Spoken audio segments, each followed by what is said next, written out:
Welcome into 49ers Access. My name is Sterling Bennett, and we have made it to the divisional round of the 2025 NFL playoffs, and it gives us what I believe is the best matchup of the weekend between the San Francisco 49ers and the Seattle Seahawks. These teams know each other extremely well, having already played 2 times this season and having played each other for what seems like in every big moment of the Kyle Shanahan era. Go back 2019, San Francisco beat Seattle in Seattle to clinch the NFC West division for the first time, with Shanahan being their head coach. Fast forward 3 short years later in San Francisco on a short week, Thursday Night Football, Brock Purdy, broken ribs, also clinched the division in Seattle against the Seattle Seahawks. And this one, like most of those games, is set to be a tough-fought, hard-nosed scrum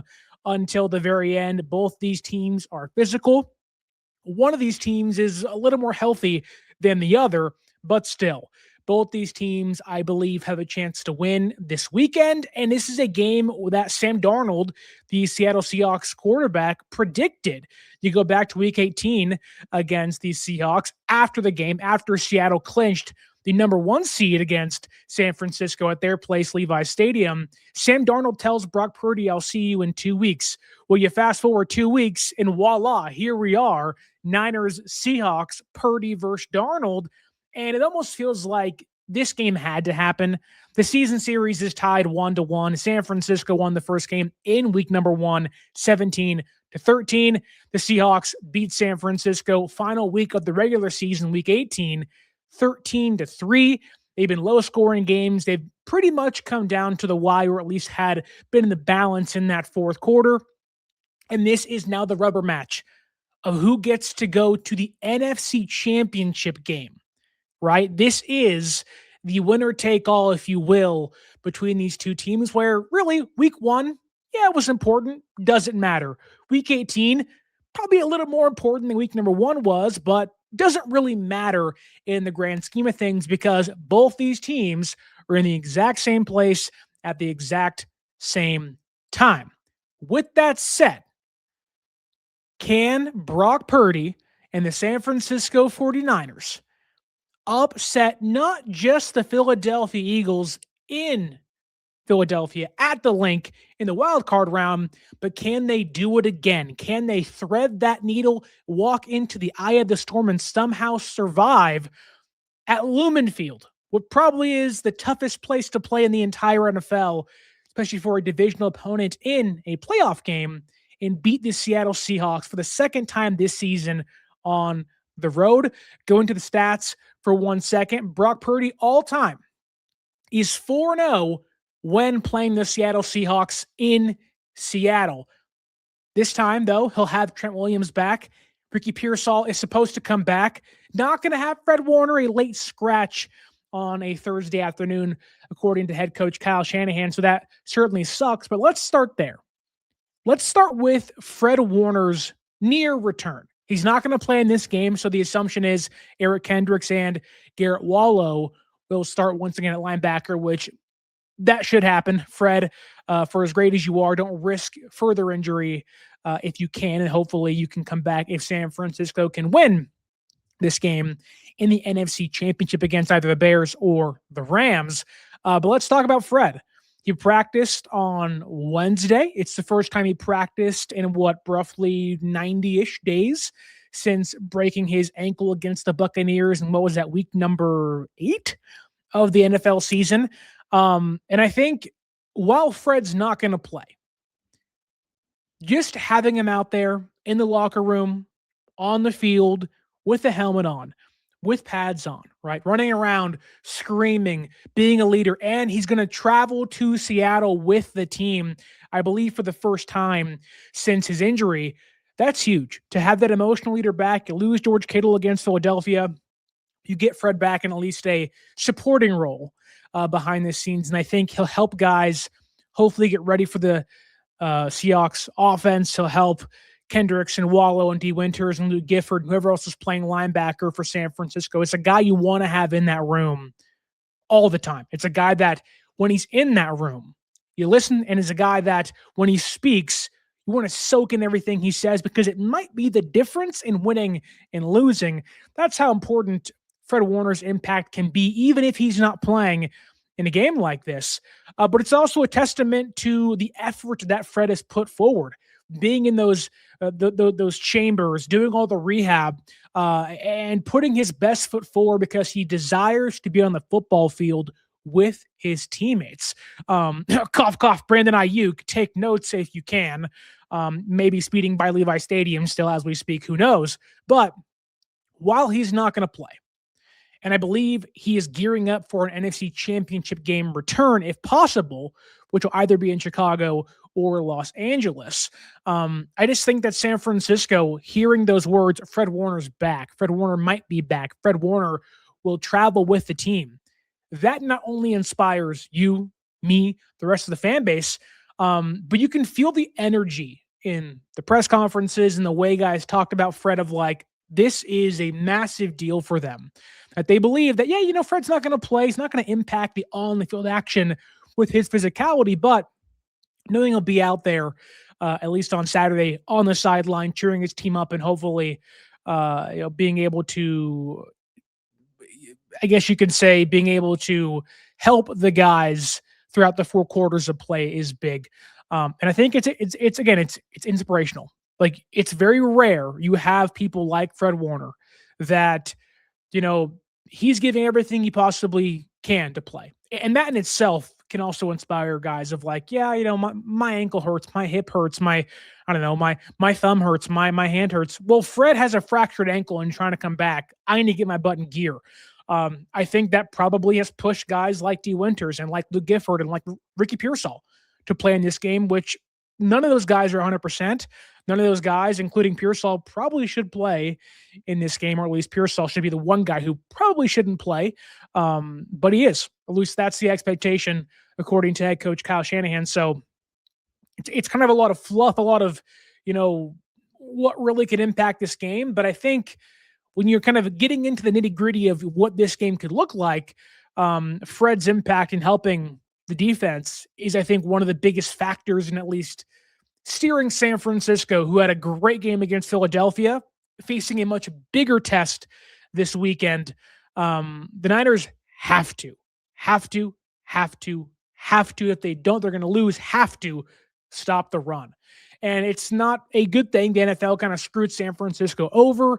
They're on a short week again. It's their 4th straight short rest game. And technically speaking, because the Philadelphia Eagles rested most of their starters in Week 18, it's their 2nd straight game playing a team off a bye week, which could be a good thing for the Seahawks or could be a bad thing for the Seahawks. We'll see how things go. But like I said, San Francisco upset Philadelphia last week. Can they overcome that Seattle Seahawks #1 ranked defense in front of the 12s at Lumen Field? And again, it all comes down to the defense, I think, this Saturday. You have to stop the run. We saw what the Seahawks did the last time these two teams faced off. Now, again, there's context. Some guys were banged up. And quite frankly, San Francisco did not play a good game defensively. Yeah, it was 13 points. It could have been a lot more. Seattle missed 2 field goals. They had a big red zone kind of turnover on downs in that first drive. Things could have been 26-3.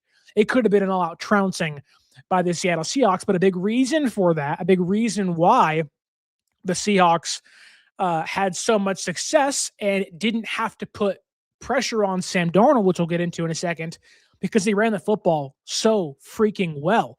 180 yards on nearly 40 attempts in Week 18. That can't happen.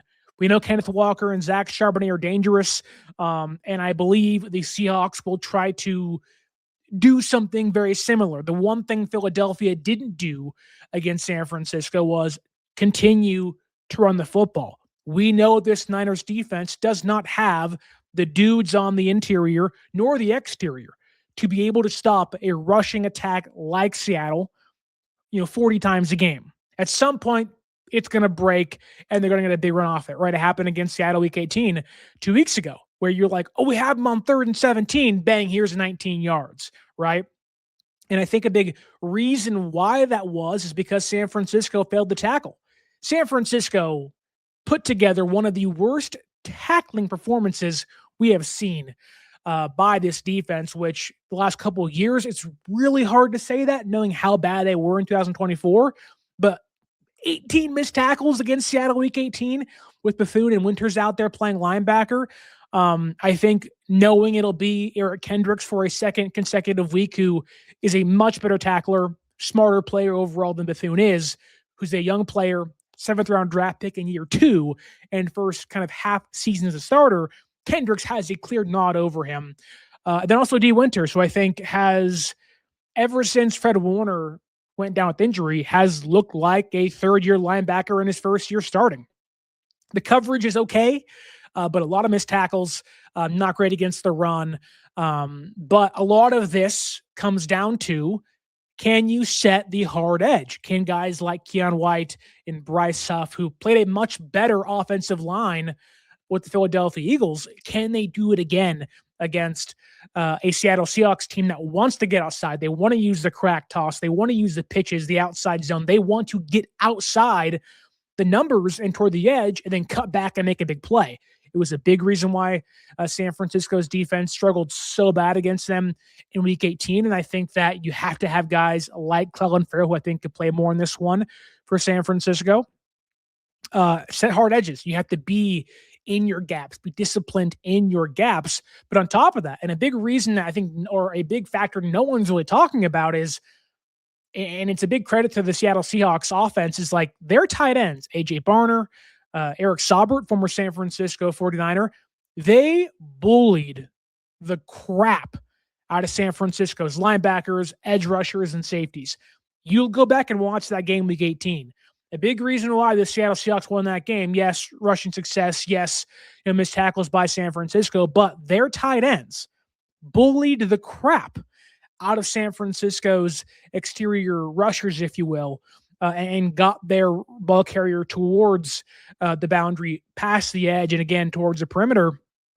And it was a big reason why the Seahawks won that game. San Francisco cannot allow third string, second string, and even first string tight ends to bully them, 3 or 4 yards downfield. And again, it's all about who sets the hard edge. Can you force Charbonnet, Walker back towards the inside, towards the teeth of your defense?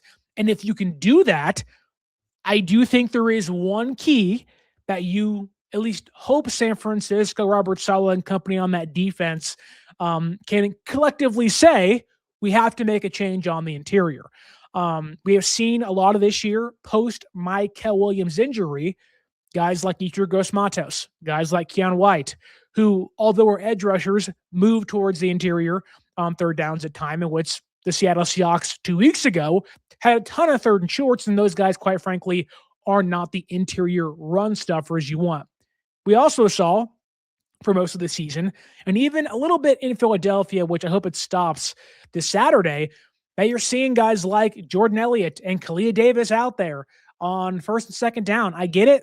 Those guys are probably better pass rushers than some of the young defensive tackles like Alfred Collins and CJ West, but quite frankly, Kalia Davis sucks. Jordan Elliott, who I think would be a nice piece if San Francisco was healthy. You saw it early in this season for the first 5 weeks or so. A big kind of impact player for them on the interior. That's not really who he is anymore, because he isn't a 1-versus-1 beater. He's a guy that can kind of eat in space when you have bigger dudes filling up the gaps. And I think San Francisco, if they want to have a chance to stop that Seahawks rushing attack, you have to play Alfred Collins and West together a lot. Now, I know you want to mix and match. I know there is rotations that happen, so you can't do it all the time. But if you look at what happened in Philadelphia, and I have some key stats for you here, the Eagles ran the football 19 times for 85 carries. Ran the ball 19 times for 85 yards, not carries. That's a lot of carries. 19 times for 85 yards. That's 4.5 yards per carry. That's not great, right? That's when CJ West was not on the field.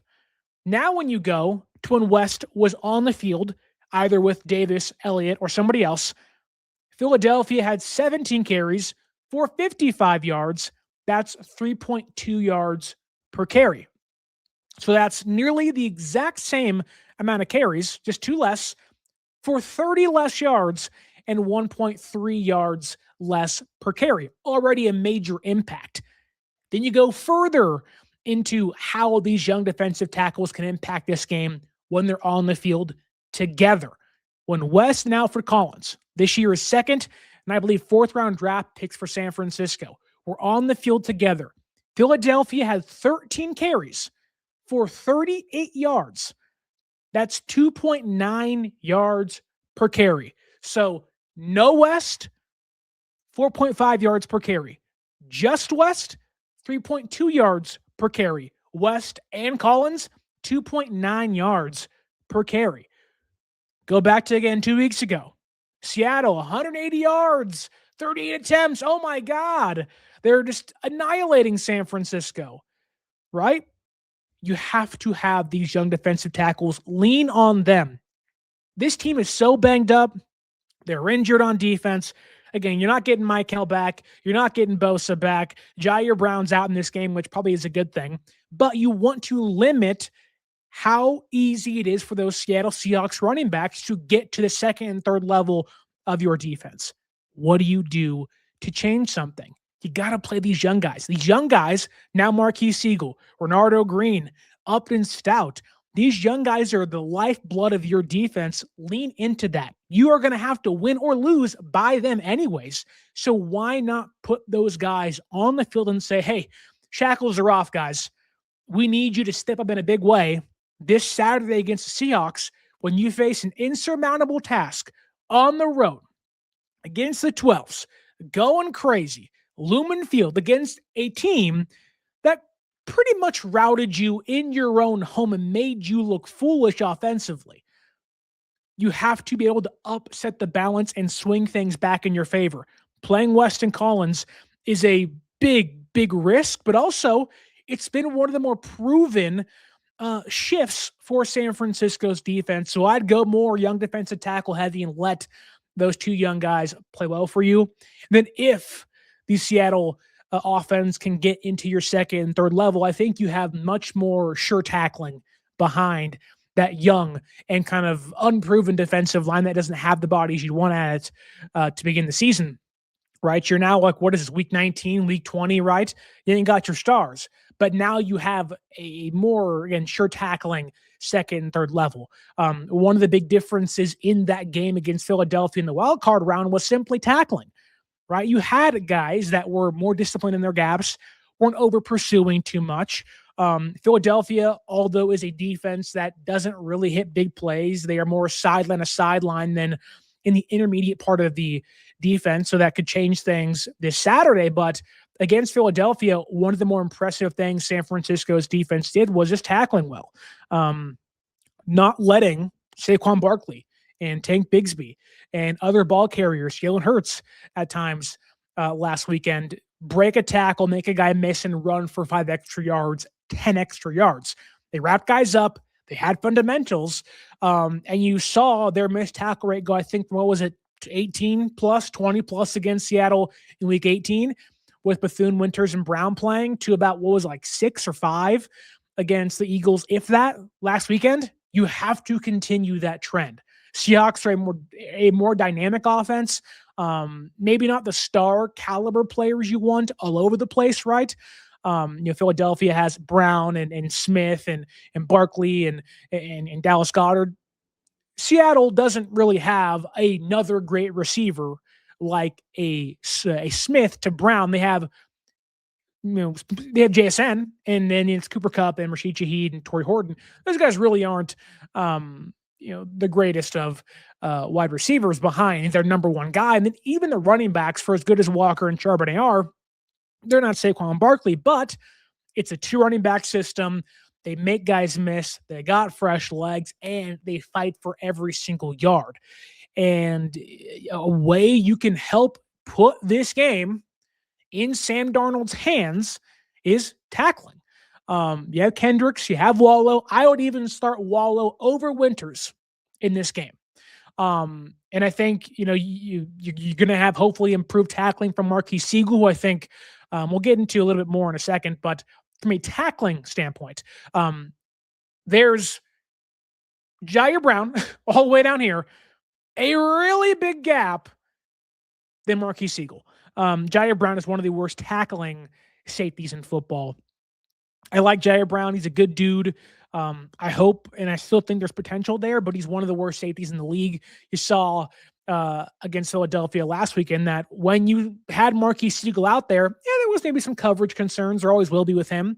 But having all these weeks to sit, at sometimes being inactive on Sundays, you can tell he took that to heart and said, look, I may be asked to play again this year, and he was against Philadelphia and will be this weekend. San Francisco better not start Jason Pinnock. It is a Siegel and Mustafa safety room for the rest of the year until Brown comes back, and even then, just don't play.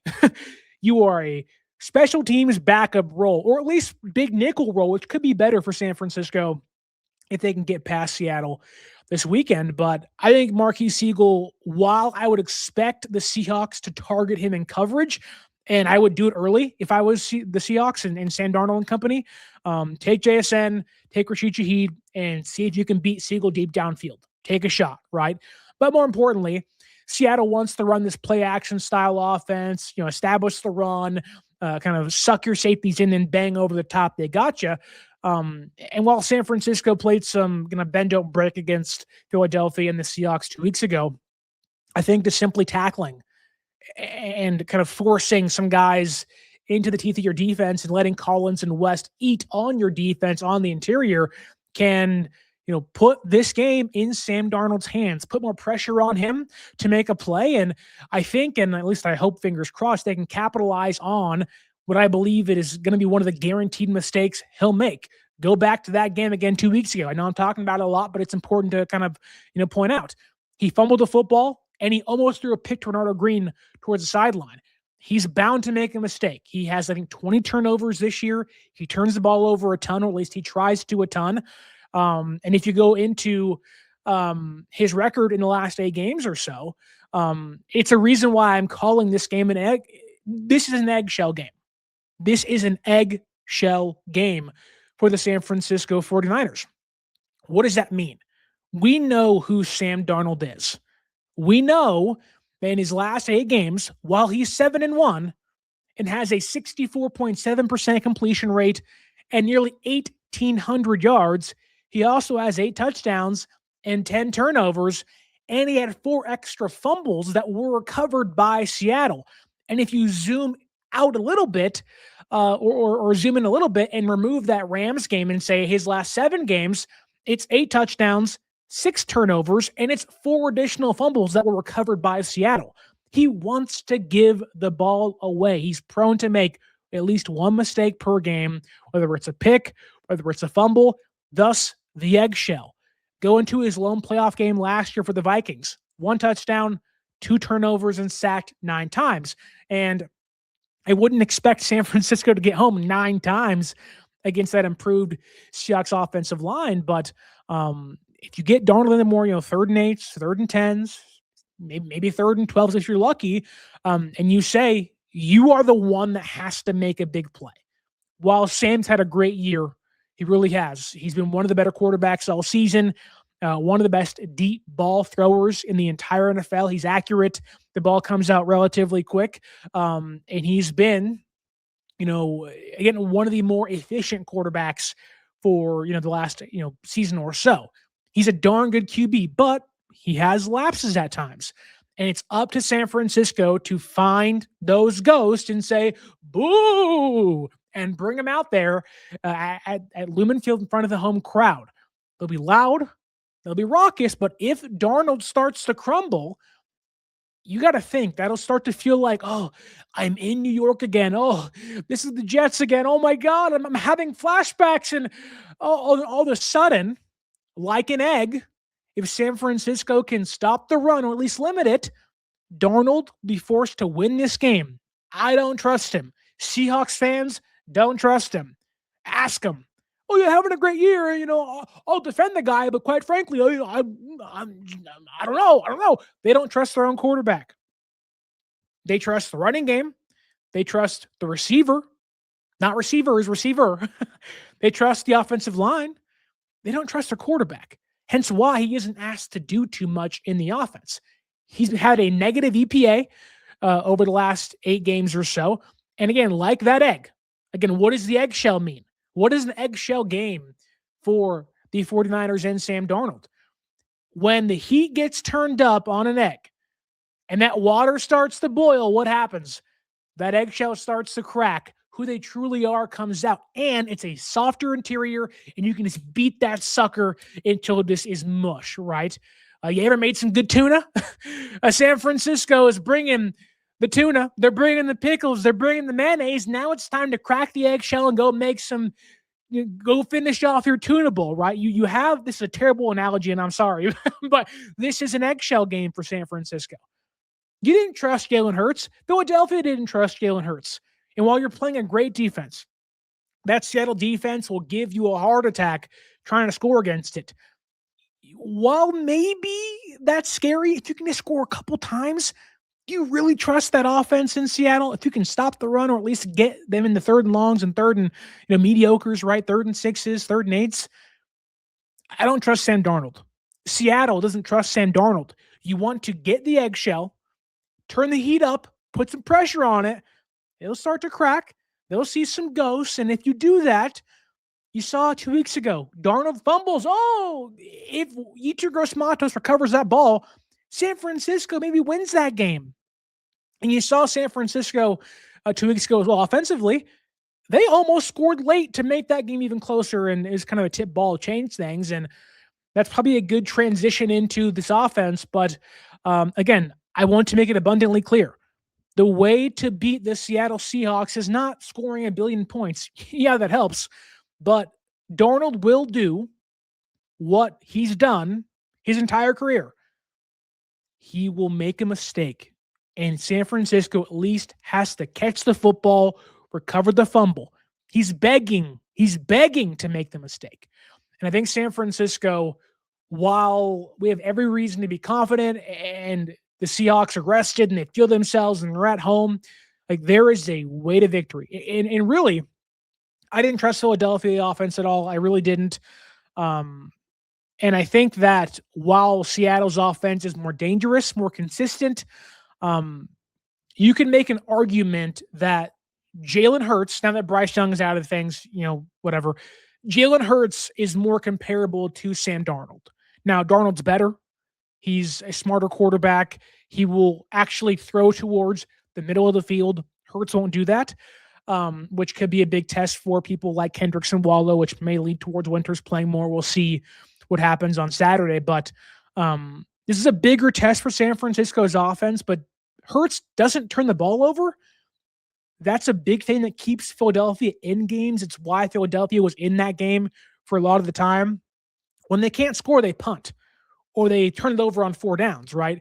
Seattle, they'll punt at times, but they don't turn the ball over. Or excuse me, they do turn the ball over. They are a team that will give the ball back. They're kind of like San Francisco, right? San Francisco doesn't really concern themselves with interceptions early in the game. Like, whatever.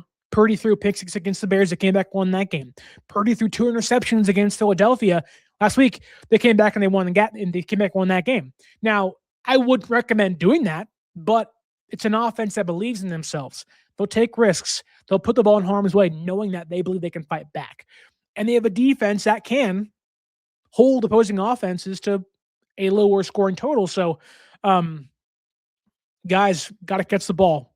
Stop the run. It's, again, a little easier than I'm making it sound, but I think San Francisco actually has, like, for as bad as that game was against the Seahawks in Week 18, a couple of 3rd down stops away from that game being a 1-score game, right? If it's 3rd and 17, whatever it was, and you allowed 19 yards, you can't have guys making business decisions. There ain't no business if you lose next week, right? You can't have guys over pursuing. The Seahawks against the Panthers about 3 weeks ago, Week 17, what do? They cut back all the time. Their running backs want to cut back. They're patient. They'll lead you one way, and they'll cut back and go the other way. San Francisco has to have some patience in their running game defense and in their gap assignments. You can't have guys, and that kind of brings me to, which is a good transition into the offense, because the offense for San Francisco, I think, you know, they're going to have a really good opportunity in this one, to win this game. I think, you know, losing George Kittle stinks, and it hurts. He's the heart and soul of this offense. You know, you've seen the outpouring of love and affection from coaches and media and other players, other teams. You know, it breaks your heart as a fan to see that happen. And I think that losing Kittle in an odd way may propel this team. It's never easy to lose one of your best blockers, the best blocking, you know, tight end in football. But I don't think losing Kittle is necessarily catastrophic. And the reason I say that is, while the Seahawks defense, they want to bring all these exotic blitzes, and they'll change looks, and they'll bring linebackers, and they'll bring nickelbacks, and they'll bring safeties, and they play these light boxes, but they bring, you know, they generate pressure, right? They find ways to manufacture pressure. The reason why San Francisco's offense was so exposed against the Seahawks 2 weeks ago was because they had to have Kittle help block on a lot of plays, helping Austin Pleasance on the left-hand side, and McCaffrey had to stay back and chip block. And when you do that, you not only lose a Hall of Fame tight end out for passes, but you also lose your checkdown option.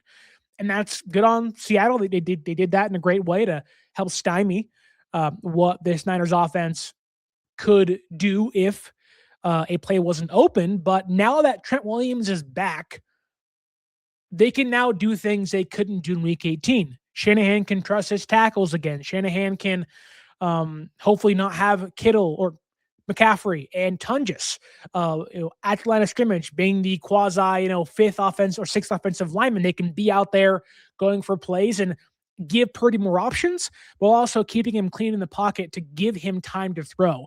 That was a big reason why San Francisco struggled against Seattle, was Purdy had no time to throw. And when there was no time to throw, there was no check down outlet for him to throw to, because he's in the backfield of McCaffrey trying to help block as well.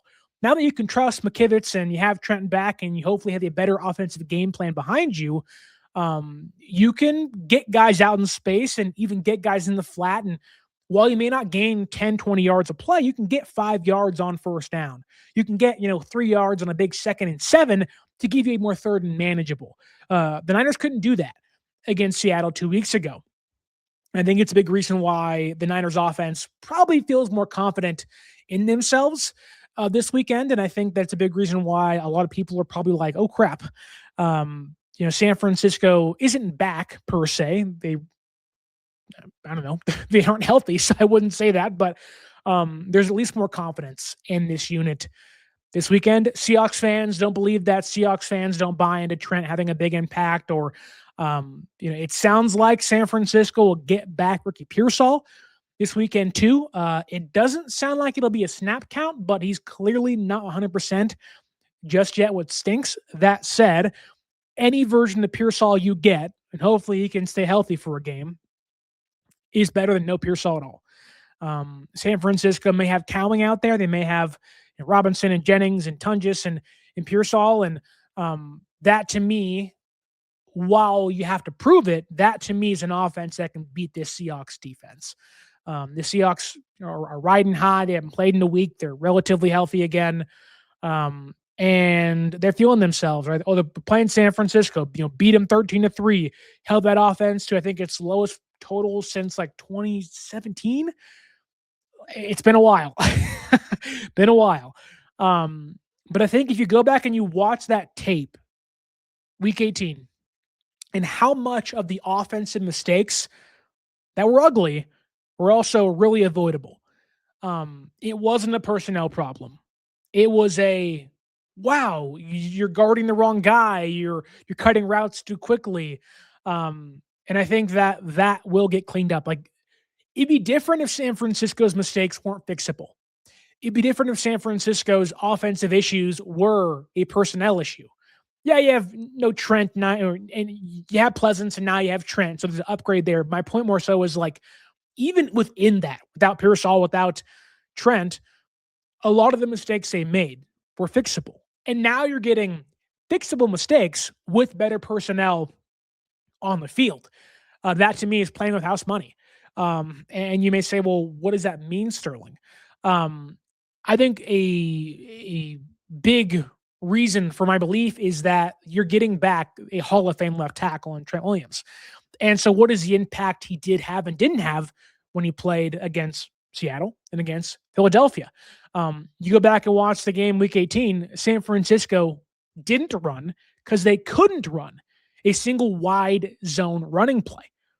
What is this offense? It's a wide zone running offense that, is running, more duo, and they're running more gap scheme stuff, which I think will continue this Saturday. But this is at its heart, at its core, a wide zone rushing attack. It is a Clint Kubiak, Sean McVay, Kyle Shanahan, Kevin O'Connell rushing game, right?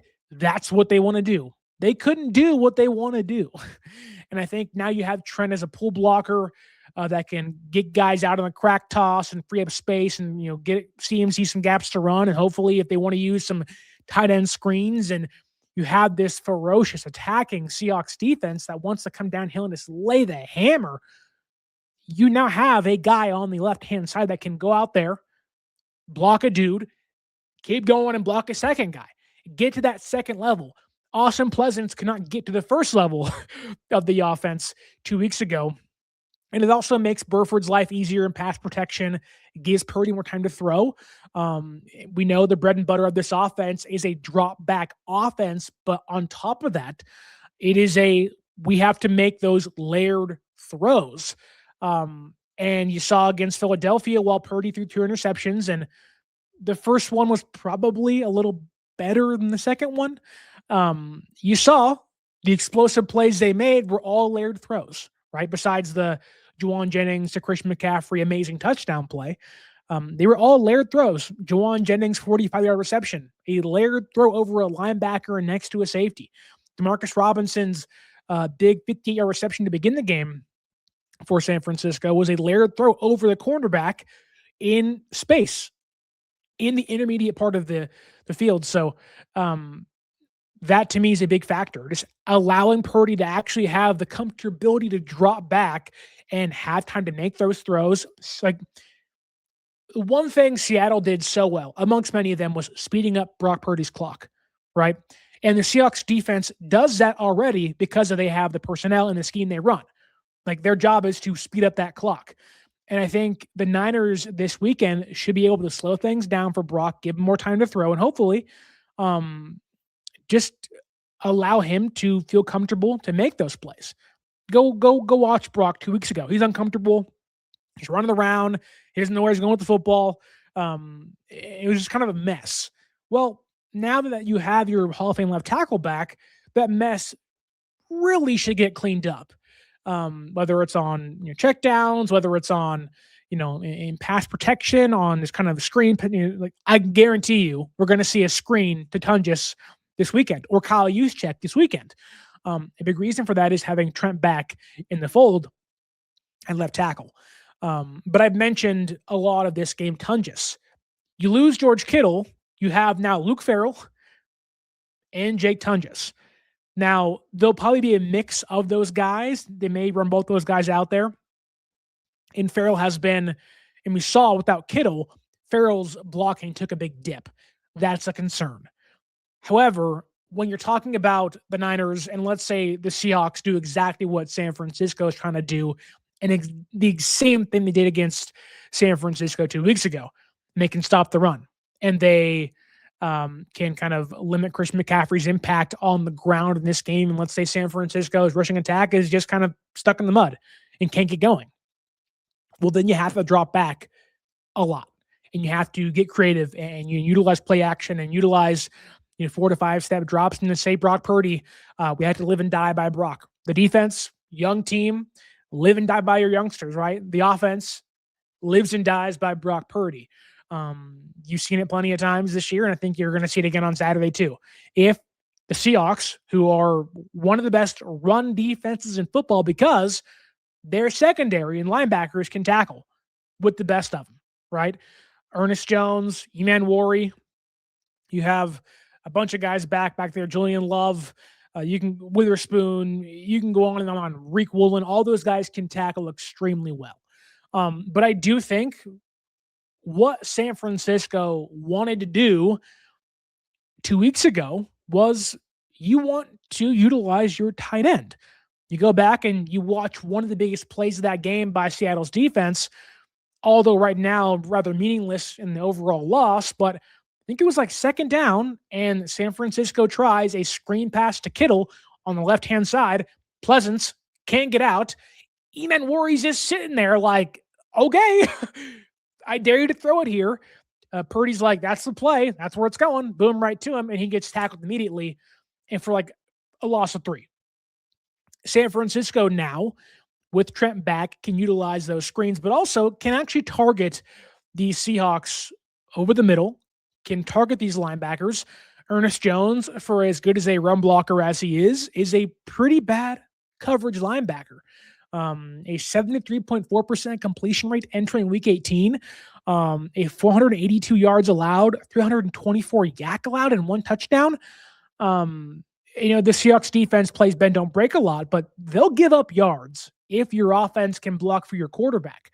You saw what the Seahawks or the Rams could do. Now, the Rams have Puka Nacua, and they run 13 personnel a lot, and they have Devontae Adams and a good running game that can actually open up things for them. But that's a Matthew Stafford passing offense. The Niners have adapted more of that the last couple of years or so, with Brock Purdy now being able to drop back and pass with the best of them in the NFL. And I think that Tungus this weekend is a big X factor. Now, I'm not saying he'll be the big game changer, and you're losing Kittle. There's a down step somewhere, right? But I do think that from a receiving standpoint, a blocking standpoint, yes. A receiving standpoint, Tungus is more of a sure-handed kind of receiver archetype than Kittle is. And the Seahawks entering this game have allowed a 66 completion percentage to tight ends, nearly 1,000 yards at 969, and 6 touchdowns. That's about, 60 to 57 yards per game and a little under 1 touchdown. But I think the way San Francisco operates, 2 of those touchdowns came week 1 against San Francisco to Kittle and Tungus. So there is reason to at least believe in what Tungus can do against that Seahawks defense. Now, as a blocker, we'll see what Farrell can do. But as a receiver, I believe in Jake Tungus at least a little bit this weekend. Then there is Ricky Pearsall, the final kind of big offensive X factor. We know Christian McCaffrey will get his own. He'll be a big part of the screen game, a big part of the running game. I do think the Seattle defense can be had on the ground in the middle of that defense. They'll bring linebackers and whatnot, but I think knowing Trent's back, it changes everything. I really don't understand why Seahawks fans don't understand that. San Francisco may lose this game, but it's not going to be because Trent's back. It'll be because Purdy throws 2 picks and the Seattle secondary is all over everything, right? Which they've been doing a lot of recently. But Trent, to me, changed a lot of things. But I think another big X factor, and it's one that Seahawks fans just, and really even some Niner fans, question how much this offense has missed Ricky Pearsall. And I know there's injury stuff. I know there's reasons to be upset and mad. And, what is Pearsall's future? I don't know. But if he's out there, it changes a lot of what this offense can do. I think one of the biggest reasons why San Francisco lost that game to Seattle 2 weeks ago was no Pearsall. One of the big reasons why San Francisco won that game, 19 weeks ago against Seattle in Seattle was Ricky Pearsall. Now I know he's hurt, but if he can play, and I think he will, or at least try to, he will be a game-changing player. Why, though? The way he is the only wide receiver that can separate in space. He's the only guy that can actually create separation against cornerbacks and safeties and linebackers. He is the guy that San Francisco's offense desperately misses, right? He is in a lesser version, the Brandon Ayuk of like the separating man coverage, zone coverage, sitting down in soft zones, beating guys. They don't have that, and they haven't had that when Pearsall's been out. And you've seen the offense kind of grown more condensed, right? That the game against Seattle 2 weeks ago, that offense was so condensed without their number one receiver that can separate against most cornerbacks in the NFL and their Hall of Fame left tackle on the sideline. That offense was expansive in like a 13 play sheet to like a 5 play sheet. They couldn't do anything because they didn't trust tackles, but also they couldn't trust the receivers to separate. That was one of Demarcus Robinson's worst games of the season. He had a heck of a game. His best game of the season against Philadelphia last week. I think it's taken a long time for Robinson to kind of grow into the offense. And I believe that, if you go back and watch, I think it was the Colts game, pre-Colts game. I mentioned that as the year goes on, and that was late in the season, you will see more of an explosive Demarcus Robinson this year. And that happened. And I think for Pearsall, a lot of Seahawks fans don't want to hear this. And quite frankly, sometimes I don't believe it, but you can beat Nick Emmanwori in coverage. Emmanwori's having a great year. He deserves so much credit. I don't know if he was an all-pro, but there's an argument to be made there. He has been tremendous. The impact he's made to play that Kyle Hamilton role for that McDonald defense that has really crushed a Shanahan offense a lot of the times. And given Purdy and the offensive line fits, like a big reason for that is having a player like Emmanwori out there that can roam around and just kind of eat up things underneath and also be a big hitter. Like you have to have that roaming 3 safety, split safety set. And he is one of the best when it comes to doing that. He's a guy that can eat up an offense and just be a black hole of explosive plays. You're not getting anything because of Nick Emmanwori. He's awesome. However, when they utilize him in the slot, which is where Pearsall will probably be lined up in this game a lot, he's not great in coverage. He's a bigger guy, longer arms, a physical presence in coverage for sure, but a 74.2% completion rate entering week 18. I'm not even going to bring up the stats because that wasn't San Francisco's offense. You're not playing them at full strength. So, what does it really matter, right? A 74.2% completion rate, 424 yards allowed, and 3 touchdowns. Am I to believe that Ricky Pearsall can't be a factor because of Nick Emmanwori, who struggles in coverage?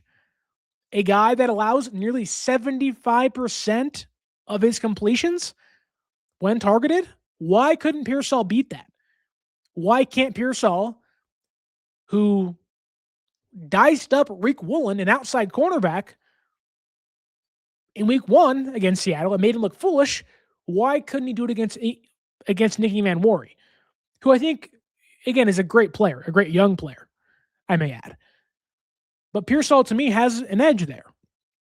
Defensive players are already on their heels.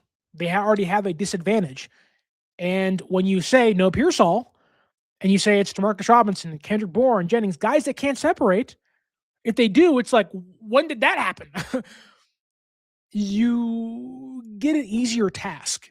If Pearsall plays, and I think he will, it's going to be a long day for Nick Emmanwori in that Seahawks defense, as long as Pearsall can stay out there. Again, he's played before and got hurt in the first play and had to kind of dog things out. He's like 85% healthy. May not be a snap count, but may use him sparingly. But getting some speed in that defense and the ability to separate and sit in soft zones is a game changer for a quarterback like Brock Purdy, who is built on timing and separation and anticipation. Like, that's Brock Purdy's game.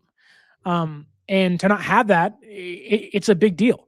And I think for San Francisco, who desperately needs to have that archetypal receiver in this offense, getting him back at the right time. And I think you're playing, there is a factor of you're playing a Seahawks defense that's kind of been on the couch for a week. Try to beat him early. Take a shot. San Francisco, one of the biggest things you can give them credit for, and this goes into Kyle, this goes into Robert Saleh, is that, sorry, my dog's barking, is that They took a chance early. They said, hey, this Philadelphia defense, their cornerbacks can get lazy. They can kind of, sit back on their heels and try to undercut things, and they can get head over the top. Take a chance against Seattle. Now, they could be ready for it. Clinton Kubiak knows Kyle Shanahan better than anybody else, probably, next to Saleh McDaniel. And I think that maybe it backfires, but so what, right? The one thing, I keep saying that, one of the things that the Niners did was they took the crowd in Philadelphia out of the game early, put that crowd of like, oh, whoa, San Francisco is playing this Goliath defense, and they're out there slinging rocks like it's no one's business. And they got them dunked between the eyes, and they said, whoa, what has happened? And although Philadelphia had a lead in the fourth quarter of that game, they stunned that crowd. And they had a quarterback in Jalen Hurts that really is not good. He's like the 20th best quarterback in football.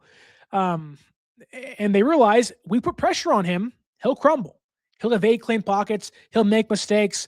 And Philadelphia's sideline crumbled too. San Francisco almost has to do the exact same thing. Now, they can do it in different ways, but to get that crowd quiet, to put that defense on their heels, and to put pressure on Sam Darnold, that is exactly what you want to do. It's going to be tough. This is a game that, quite frankly, the Niners probably shouldn't even be in. And I have a hard time believing you're going to see people picking San Francisco to win. Now, there is the other side of things where it's like maybe the hype around San Francisco is too much. And I think there's a lot of validity to that. Like, let's not get too high. The defense, Fred's back, or at least in some capacity back. Let's not get too high. You have business to take care of. Walk in there with your head down, your eyes focused. That's the only way to live against this team this weekend. Can't get too high. And I think having a more veteran-led middle of that defense with Kendricks and Waller will help a big time. You saw Kendricks' impact against Philadelphia a lot. And I think, I hate to keep saying it, and I've been saying a lot of the same phrases, like, quite frankly, and one of the things, I promise I will read the dictionary and learn more phrases when football is over. But right now, this is a big game. But I think Eric Kendricks' impact in coverage compared to players like Bethune playing Mike linebacker and Curtis Robinson was drastic. It was a step above. Now, I'm not saying Kendricks is a top linebacker. I'm not saying he's Fred Warner. I'm not saying he's, those type of things. What I'm saying is, though, he's played for a decade. He sees the game, and he doesn't hesitate when he sees it, right? Some quarterbacks have tells. Philadelphia, and this is the great example here, Bethune, a couple of plays against Seattle, week 18, sees it. Of Darnold's going kind of a hook route to Cooper Kupp. He sees it. Instead of seeing it and reacting, he sees it, hesitates. Oh, is it going there? I'm not sure. And instead of attacking, it's a completed pass on a third down, and the drive continues. If you see it and react, the worst thing you can do is get there too early, sure. But mainly the worst thing you can do is, okay, he made a good catch through contact. I'd rather do that than be caught in between. The worst thing you can be in life, in football, baseball, sports, is being a fence sitter. No one likes a fence sitter. Now, there's nuances, right? But in the NFL, it is a read and react league. You have to know, anticipate. It's why Brock Purdy's so great. He reads, react. When he sees the hole, he throws, guys open. Brock Purdy's biggest strength is pocket presence and anticipation. When he reads the field, the processing, right? The same thing goes for a Mike linebacker. That's what makes Fred Warner so great, is the ability to process, play recognition, right? That's a big thing. And Bethune, young player, year 2, 7th round draft pick out of Florida State, he isn't there yet. That's fine. He's a young guy. Eric Kendricks is. Eric Kendricks may lack speed. He may lack the elite traits at this point in his career, and maybe never had those. But what he does is he tackles well, but also he sees the game and he doesn't hesitate. Take the final play in Philadelphia. Big example here, right? They run 4 verticals, but they ran 2 different variations of that play on the exact same drive, right? Kendricks saw it, knew it, and he trusted that, hey, I know what's happening here on this play. If Bethune's out there, maybe it still gets broken up by somebody else, but San Francisco does not win that game by any means. But on that play specifically, if Bethune's out there, he's not getting the game-winning PBU. Kendricks is. Why? He saw the play and said, I've seen this twice. I know what I'm seeing in coverage. He dropped back from the line of scrimmage in coverage and gets the game-winning PBU. I think having Kendricks and also Wallow out there will make things tougher for Sam Darnold over the middle. They will clog up passing lanes if, and I'll kind of stamp my flag here. Eric Kendricks will have, or at least create, Sam Darnold's interception this weekend. I believe that. I believe it's that big of a game changer to have him out there over Bethune. We'll see what happens to him. I would still start Wallow. I think Winters can come in on certain downs and whatnot, but I just think I'd rather have those tackling linebackers out there. I wouldn't trust D. Winters much, which sucks because he's now in year 3 in his first year as a starter, so there'll be some issues that come and go, but he's been rather unimpactful. He doesn't, like Bethune, see the field very well. Wallow and Kendricks do. And so I think, keys to stopping Seattle, obviously, is stopping the run. You got to tackle. And if you can do that, JSN and Cooper Kupp and Rashid Shaheed and all those, AJ Barner, who's a big impactful player for Seattle, those guys deserve credit. Elijah Arroyo's back for them too. Big rookie tight end. We'll see what he does this weekend if he plays at all. But you can limit those things. You got to put pressure on Sam Darnold. And if you're San Francisco, you want to get the eggshell. Put some pressure on it, put some fire there and say, can you withstand the heat? And if they can, okay. I respect the crap out of the Seattle Seahawks. I didn't respect Philadelphia. I thought they were frauds, right? Now, San Francisco surprised me a lot in how the defense played, and I think San Francisco, although won't play that well, can have a similar-like performance and make Darnold's life harder, which I think Seattle has scored 26 points against San Francisco's defense in their 2 games, and San Francisco has scored 20 points. It's not like these are high-scoring games. I think that'll somewhat change this weekend. I think it's the NFL, it's playoffs. Teams trade drives back and forth. I don't know if I'm being foolish here or if I'm believing more than I was a week ago. And we've talked about, I believed that San Francisco could win if they played like how they did against Philadelphia. And I think Brock Purdy can't turn the ball over. It's a big thing in this one. Got to play it safe. It's a reason why San Francisco was in that game for as long as they were in Week 18 until he threw a pick, which wasn't really his fault. But protect Purdy, and I think San Francisco's offense can find a way. All about finding ways to win, right? And I think it's protect Purdy. You have your Hall of Fame left tackle back. You had Tunges back. This game will be a Purdy versus Darnold game of which quarterback makes the big mistake. And while Purdy's been prone to make those mistakes at times, I am at least banking on one of them coming from Sam Darnold. So maybe I'm foolish. Maybe I'm dumb. Maybe I'm stupid. But I'm picking the San Francisco 49ers to win this game. They're playing with house money. They're on the road. They're banged up. What do they have to lose? There's no pressure on them. Okay, you lose. So what? It's a retooling year with half your team out. Kittle, no Bosa, no Michael, still no Fred Warner. What do you have to lose? If you're Seattle, you're at home. front of your own crowd with a bye week, you got everything to lose. The Super Bowl, the path to it could go through Seattle. And if you're San Francisco, you're fighting and clawing to get back home. And I think that, to me, is why I'm picking San Francisco.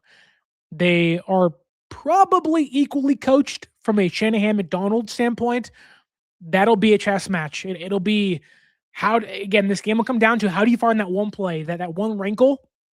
And I think the way Kyle is coaching, he's coach of the year by far. But it's almost like, yeah, you got us 2 weeks ago, but like, what does that prove? Seattle wants to prove they can actually beat the San Francisco 49ers. And I think this game will be a big test for them. Pressure's on them, not on San Francisco. So I'm taking San Francisco to win. I'll say 26-23. San Francisco wins. It'll be tight, ugly. There'll be some mistakes. Defense is flying around. But I think it'll be at some point 20-23. Seattle, and I think San Francisco scores 2 field goals and wins the game. I hate that. I'd rather it be 40-0 San Francisco, but playoff games have been tight. And I think that pressure's on Sam Darnold, on that Seattle team. They're younger than I think we believe they are. While they're playing good, they're playing really well. They deserve to be there. 14 wins this year for a reason. A lot of respect to those guys out there, but I'm starting to believe a little more than I was. And I believe most of the year they can go pretty far. They've won their first playoff game. That was what I thought they could do this year. I believe they were going to be one and done. I believe they were going to be 10-7 and upset somebody come playoff time. Now, I thought that team would be the Rams, but it wasn't. So maybe it can be in 2 weeks' time. But I thought they'd win 10 games, upset somebody. Well, they won 12 games and they upset somebody. So I believe. And I think that in a weird way, the more injured they get, the harder they play, the harder they try. And, last weekend felt like a new season. You're 0-0, right? And that Niners defense looked different. Now, they can't rush the passer for anybody's life, but they're playing a worse defense or a worse offensive line this weekend. So anything's possible, and I'm picking San Francisco 26-23.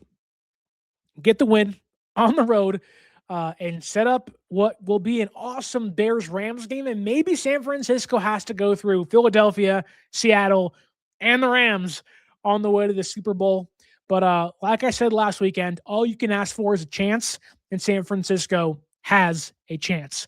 And that's all that matters. You're giving Shanahan, Purdy one more week. I trust those guys more than probably anybody else in the NFL, at least with who they're playing this weekend. I trust them a heck of a lot more than Clint Kubiak and Sam Darnold, or even McDonald and Sam Darnold. So yeah, I think San Francisco wins, and I can't wait to watch it. Don't forget to follow us on social media at 49ers.access is the Instagram, 49ers_access is the X or the Twitter. And if for whatever reason you haven't bought tickets to this game yet, or if you want to pre-order your NFC Championship Game tickets, if San Francisco wins, go to SeatGeek.com and use our promo code 49ersaccess, 49ERS. ACCESS at SeatGeek.com. You can save yourself $20 off your first purchase. All right, folks, 2 days away, Thursday night, Friday, then Saturday, 5 p.m. Niners, Seahawks, Lumen Field, Seattle, Washington, NFC West rivals series tied 1-1. Who wins the rubber match, and can San Francisco expose Sam Darnold, let out the ghost, boo, and crack the eggshell? We'll see on Saturday. But until then, my name is Sterling Bennett, and as always, like, share, subscribe, and stay faithful.